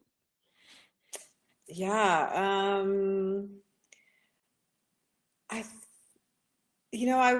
I was really impressed with the fact that I felt really strong on my trip, carrying that weight. And I wasn't sure what was going to happen to me. I wasn't sure if I do have a little bit of knee issues and some back issues, so you never know what's going to like go out on you. But, that, and just being out in the country like that was almost one of the best experiences of my life. I mean, I've probably said this before with other things, but like, I almost can't find words to describe to people what it's like to be out there for that long, and just like how you immerse yourself with nature. Like, you have a routine, you get up every morning, you have something to eat, and then you just get to go walk and climb and see wildlife, and there's just so much peace in that. And then doing that with somebody that you get along with really well, like it really was like an exceptional trip for me, and obviously solidified me going back out again. So Mm-hmm. nothing in particular, just in general, it was a really amazing trip. Well, I think you really hit the jackpot on the hunting partner side of Yeah, things here. It doesn't always work that way. A lot of right. people, unfortunately, people go through it every year and just have a hard time finding that person to mesh with, right? And looks like you guys nailed it. That's Yeah, cool. could you imagine not being out there with the right person? I think obviously the whole experience would be completely different, but that would be a little bit nightmarish, right? If you didn't click. Yeah. Oh, for 100%. sure. Yeah, I mean, Ed and I have talked to a couple guys that had that exact thing happen, where it was like met quickly, last minute thing, go on the hunt, and didn't go so well. But it happens. It definitely That's does. rough. That sucks. Yeah. Well, I'm going to circle back at the end because I got a couple more kind of deeper questions for you. So I want to hear Hannah's second trip, because I think that you tell us you went back out again. Yeah, I did. Yeah. So Kelly and I, my fiance and I, had another trip planned for September, and we were going to go up for elk and sheep. Whatever decided to commit suicide, we were going to take the jet boat up. And then he ended up having to fight fire here out west of Williams Lake where we live, and he got stuck on the fire for a lot longer than anticipated. And I had the time off, and yeah, so I wanted to go, and I feel pretty confident and competent in the wilderness. But I am no jet boat captain, so I was not about to take the jet boat up without Kelly. So got hold of some absolutely fabulous people within our wild sheep family. Just like absolutely blown away by some of the guys and women, but like, let's be honest, it's mostly like men that are out there kind of checking out a lot of these sheep hunting spots. And some of the information and the intel that these guys gave me, yeah, I was just flabbergasted. Like, we have such an amazing community. And yeah, had a couple of spots to kind of go check out and for sheep, hiking in off the highway. And I tried out a couple of guys that my fiance and I are friends with to come with me, because obviously much smarter to go with people if you can. And I do want to be safe, and I do want to be intelligent about what I'm doing. And I really don't care if I go with a man or a woman. Like, I just want to get out there and hunt, so it doesn't matter to me. But unfortunately, it was just too last minute, too short notice. So Hondo and I went. We had headed back up to Region 6, and yeah, I've done like hunts by myself before, so solo hunts for moose and bears, or yeah, I guess moose, yeah, deer and bear, and so felt good about it. It's obviously a lot different when you're heading up into the mountains by yourself. And especially if you harvest something on your own, which probably some of you have done, have killed a sheep on your own and packed it back out, and be a heck of a lot of work. But I was ready for the challenge. So yeah, so Hondo and I headed back up to Region 6 and hiked in off the highway, and things were going good. And I actually got into some rams and ewes and lambs. The oldest ram that I found was 6, but it was still quite early, was very early in the hunt, and I still had lots of ground to cover. And unfortunately, a massive windstorm came up and snapped my tent poles. So no more Kuyu tent. I learned my lesson. Bought a Hilleberg. Yeah, so that was a bummer, but yeah, it was like, as we were talking about last night, just before we got ready to do this thing, there were like a couple other things that kind of had started to go wrong, and like younger, more foolish me probably would have tried to like tough it out and make things work with the tent, just because you want to be there so bad, right? And you want to come home with some success, like you want to harvest something. That's why you go, right? So yeah, like younger me would have been more reckless, but one thing, probably the only thing my fiance has taught me is once don't give him too much credit. Okay.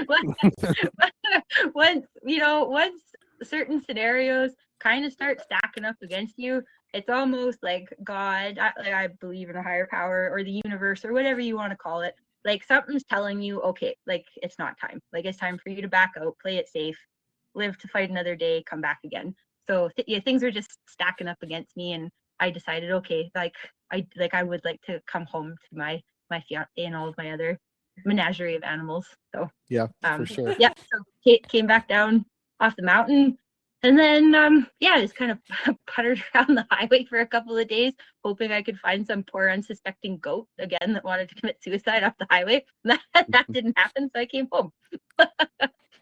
Well, it's still a crazy adventure, and to do it by yourself, like yeah, just it's kudos tough. to you. Like I really commend anybody that has done like a full-on solo sheep hunt, like a stone sheep hunt, and come out with a ram by yourselves, like, because it's a lot, just packing in the necessities of life in there, and to be able to pack out a sheep after that.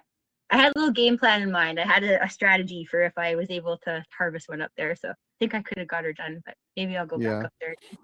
Well, I have no doubt you would have got it done for sure. Yeah, for sure. So then, so before we move on from sheep hunting, I'm dying to know: are you guys planning 2026 sheep hunt, or what's happening? Ooh. We actually haven't really talked about it. No, I think we want to go with our husbands. Well, yeah, Colin may not be able to go, but we might do. Okay, so on the mountain, Hannah's like, we should come back here with Kelly and Colin. That was kind of like our original plan. And then, Colin's going to be probably extra busy this year, so he might not even be able to go out on a sheep hunt, which is going to be very upsetting for him. But we'll see. I don't know. Yeah, we haven't planned anything yet, but I feel like there's already something planned, maybe. There's unfinished business. There's no doubt. Unfinished business. Yeah. That's a great way to put it. It's unfinished. Very cool. So the last question on the sheep hunting, and then we have to save a few minutes to talk about women's sheep conservation. We can't forget about that.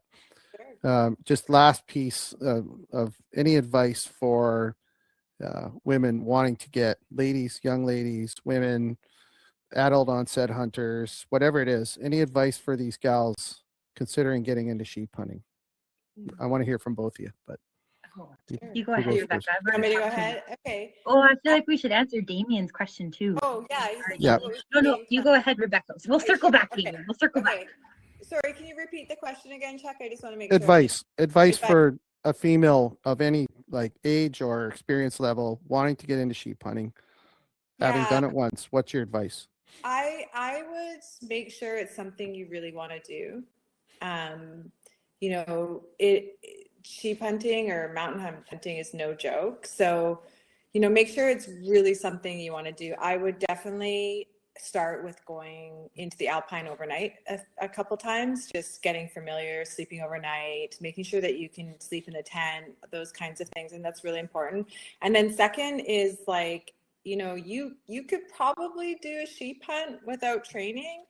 It's not going to be very much fun. I can tell you that. It would be better to start training and be at your strongest and your fittest, because there's so much confidence in being physically fit that it helps with that mental toughness. So it's not about what you look like or how much you can hold, but it makes you mentally really strong.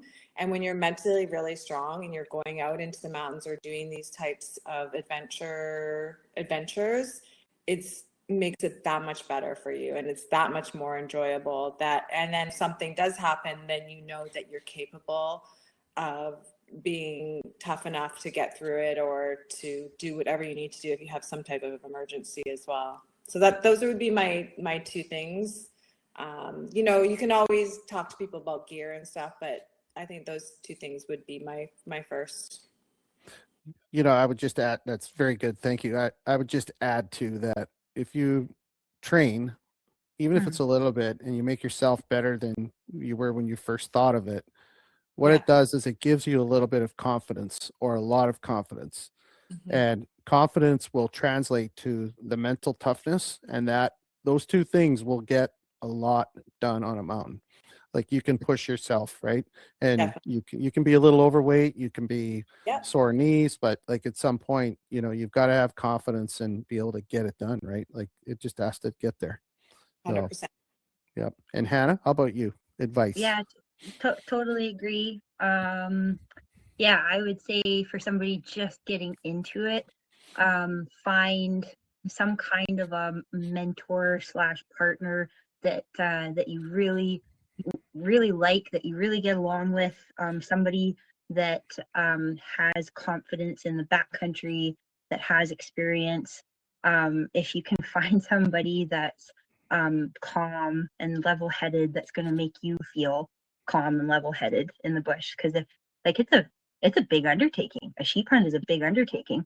I guess ultimately, like, baby steps, if you want to start small when it comes to hunting and then work your way up to sheep hunting. But if you want to just dive in there, find somebody that is competent, that's going to make you feel comfortable and safe when you're out there, and that's going to kind of, I don't know, give you that reassurance that like everything's going to be fine when you go. Shoot lots, practice lots. That's huge, because obviously didn't come down to it for us as far as sheep go, but when the time comes, man, that's a long ways to go to miss an animal. So Oh boy. So shoot lots. Yeah, shoot lots. Great stuff. Yeah. Yeah, out to long distance. I always say, like, Kelly and I don't know, we've got a spot that we go west of town where you can shoot out to probably over 1,000 yards, which I don't do enough of, to be perfectly honest. Like, I don't shoot out to 1,000 yards enough. Not that I would ever like intentionally try to harvest anything at 1,000 yards. Like, that's I think personally that's not my baby. I think it's a little bit irresponsible, but the farther you shoot, the more comfortable you feel at, say, like 500 yards. If you're shooting all the time out to 600, 700, 800 yards and you see a sheep at 500, like, factoring in all the variability of the wind in the mountains, which changes a lot depending on where you are, like 500 yards feels like a chip shot if you're shooting out to 700, 800 yards on a regular basis. And then, I think to echo what Rebecca said, like in regards to training, that's also huge. Like when I first started mountain hunting, I just started hiking with 30 pounds in my pack. And then my goal every single year since I started is to progressively put more and more and more in my pack and increase my workload every year. So like, I hope that's something that I'll be able to just like keep working on for the rest of my days, as long as I can keep hunting, right? Just keep building on it each year. So just start where you're at, carry what you can, and just, if it's what you love doing and you want to keep doing it, just keep working on it every year, and you just keep getting better. There's like no two ways around it. And if your sheep hunting partner stuck, ditch them and find somebody that's going to make exactly. it Exactly. No, great advice, both of you, and thank you so much for sharing all that. That's awesome, and all the the tips and insight on gear and things for women out there too is super helpful. And I know lots of girls on here are happy to listen to you too, and taking some notes, I'm sure. So before we run out of time, Rebecca, can you fill us in on your wonderful platform you have in women shaping conservation, and tell us the elevator pitch, if you will, like you said earlier. Definitely, I have a great elevator pitch, actually. Let's hear it. Let's hear it. So the Women Shaping Conservation is a program under the Wild Sheep Society of BC, and it's a platform that encourages and inspires women to participate in conservation and outdoor activities. And how we've been doing this is creating in-person events where women can have community and connection and meet other women in this space a little easier. For example, we have an event coming up. It's called Aim for Impact. We have a whole bunch of great sponsors, and I do want to just say, we're having it at the Abbotsford Fish and Game Club, which they are great sponsors, Ian and Carrie, Silver Cord, Tiffany, Reliable Guns. We're putting on a shooting range day for women. Some women that came last year had picked up rifles, some hadn't. And so we're just giving them a day filled with learning about rifles, shooting, connecting, having lunch, and then all of the funds that we raise through the registration go back into our projects for the Wild Sheep Society of BC. So it's just kind of, getting women engaged more and making sure that they can come out to these places where maybe they wouldn't feel comfortable with, just with men or whatever. So it's working, and we're getting a lot of great feedback, and I'm just really happy to be a part of this program. And we're so supported by our board of directors, and everyone behind the scene is so amazing, and it's really just starting to grow. And I just really excited about this year. We've got lots of really great events coming. Well, that's awesome. And we are going to, you and I are going to have some more chats about how we can do some collaboration with Spike Camp. And I've got some pretty good ideas from our past weekend up at Dawson Creek. Got some neat things that you and I are going to come up with, and we'll give that little space some attention for sure. And I would love we'll that. get this going. Yeah, it'll be great. Awesome. So one thing I want to mention here before we go, you touched on it. We have the big shows coming up here in a couple of weeks, 2.5 weeks, right? Oh my gosh. Hana, you must be excited. I know I'm surprised you took the evening off here to do this. Your work must I be know my boss is on here, so I gotta be careful what I say. I know. I saw him, yeah, no rest for the wicked. It's so true. Yeah, she's just hair straight back at this time of year. It is. Yeah. But it's all for just a phenomenal cause.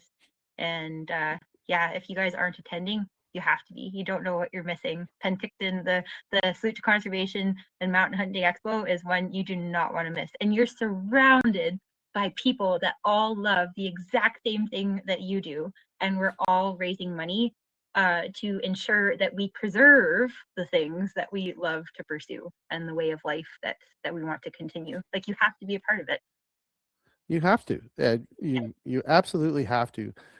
In this show, this was my first time going to the Northern. I was up there, as you two know, for this past weekend. I drove up there, and that blew my mind. I mean, what was the attendance? 400 something, right? Was it right around the 400? 450. Yeah, that's amazing, right? Yeah. I mean, when you think about where the Kamloops show used to be, what was that banquet? 4 or 5, whatever it was, 5 years ago. Was it 400 people? Probably. I think it was 400 people. I could be wrong. Kyle, tell us in the chat. Colin or Kyle can tell us in the chat, but I'm saying like 250 top max back in the day. Maybe it was a small venue back in those days in Kamloops. Yeah. And to see the organization have like 2 very, very solid events, and the show, like the Mountain Hunting Expo, the lineup of people that are going to be I'm a little upset because I'm going to be standing at my booth yakking all day and visiting with all these wonderful people, but I could be up in my game by going to all these seminars and listening to these real sheep hunters telling us all about it. But I mean, if you're new to sheep hunting or the mountain hunting space, or you want to just have a great time, you've got to get your butt up there. I know that the banquets are sold out, I think, right? They're pretty much like, I think the tickets are all gone. But even if you come up for the day and just spend the day at the show, that Saturday is just epic. It's gonna be so much fun. Oh, you know what? We should give some stuff away. You wanted to give a little swag away while we've got a Yeah. minute or two? That- Yeah, let's do it. Okay, so I've got I picked, or Blake has picked a male and a female, because I think we can mix around prizes, right? Yep. So let's go here. First winner, male. In the men's category, the winner is Nick Karpinski. Yay, Nick's a Nick. good dude. So I think Hannah's gonna take care of Nick with some swag, right? That was the plan. Wasn't that what we were Sure. gonna do? Yeah. Yeah, All we right. can do that. Yeah. Yeah, Kyle's not listening. Don't worry, he won't hear that. And then in the women's category, Jen Andrews. Oh, yay. Yay, Jen. Jen. All right. So I can connect you with Nick, Hannah. I can do Yep. that. Do you know how to get a hold of Jen, Rebecca, or do you want me to? I can do it all. I can get a hold of Jen too if you wanted to send Okay. everybody to me. Yeah, I've got all the swag. Can we send them to you? Okay. Yep. Awesome. Just add to my workload right now. I know, sorry. That's okay. Oh yeah, and as Colin said, yeah, sorry, I didn't want to interrupt, but there are still tickets available for the Salute Yes, Conservation. And That's what I thought. Yeah. Yes. Oh, there is. Okay. All right. Yeah. There you go. Sorry, I was speaking We out were of turn. sold out in the north though, so you were close. Okay. Well, we're gonna slam that house full, I'm sure, by the time we get there. So one thing I want to talk about here just quickly before we shut down, as you both know, there's a few Spike Camp members have gone together to build a very cool rifle. In particular, Mr. Ed Thompson is doing the boatload of work here. So we have a raffle that is being run through the Wild Sheep Society of BC. It's the Spike Camp Modern Classic Rifle. So I'll just read the details for those that don't know. And by the way, if you've heard me talk about this gun a few times, you're going to keep hearing me talk about it till we sell all 600 tickets. So you're going to get tired of the windbag Mr. Peeling talking about this rifle. But this is one of the coolest guns you'll ever see. And Hannah, you're a gun girl, so you could probably appreciate this. So we have a Defiance Classic Action, a Benchmark carbon fiber barrel chambered in 280 Ackley. It's got a Trigger Tech trigger. Got a Leopold VX5. I think it's a 2.5 to 10, I think is what we put on that. I bought it. You think I'd remember it? And my buddy and our buddy, the sheep hunting community, good friend, Mr. Ed Thompson, is doing a complete hand-carved Turkish maple stock from a blank. Wow. We've got there's a post. He's got a thread going on Spike Camp. If you go in and check it out, from the day he got the blank right through it, he's taking pictures every day as he's carving this. And then his father, Brian, who's also a good buddy and a Spike Camp member, is a leathersmith by hobby, I guess, more than anything. And he's very, very good. And he's made a leather sling. And the Wild Sheep Society's very good friend, Mr. Don Stevenson, is making a custom knife out of the scraps from the ebony fore-end cap and the stock blank to match the rifle stock. Cool. It just doesn't get any better than this. So this rifle, we got 600 tickets. Well, there was 600 tickets. That's what the raffle license is for. $50 a ticket. If you want to buy tickets, Wild Sheep Society of BC website, go to raffles, and you'll find our raffle in there. So let's get after it. That's a lot of money for Wild Sheep, and 100% of the proceeds go to the Wild Sheep Society of BC from the Spike Camp members. So let's go for it. Super cool. Love it. Yes. That's a wicked caliber too. Oh yes. Yeah. It was Ed's idea when we were up on the mountain, and he wanted to do this. So he gets the kudos, and him and I started talking about it. But anyway, we're almost out of time. I got a couple minutes left here. I just want to say thank you both. This has been a super fun evening as predicted. And good luck on the mountain this coming year if you guys can pull it off. Thank you. Thank you very much for having us. It was fun. That's so much fun. Yeah. Yeah. Can't thank you enough. Such a blast. Yeah. Thanks. All right. Thank you to all the participants for entertaining us too. Yeah, we've had a good crowd. We've had about around 50 to 53 people on tonight, so that's pretty good for a weeknight to come and Yeah. listen to us talk about sheep hunting. So again, thank you all. Thanks to the audience for coming out tonight and spending your evening with us. And we will see you all in Penticton in a couple weeks. Woo! All right. Thanks. Bye-bye. Bye, guys.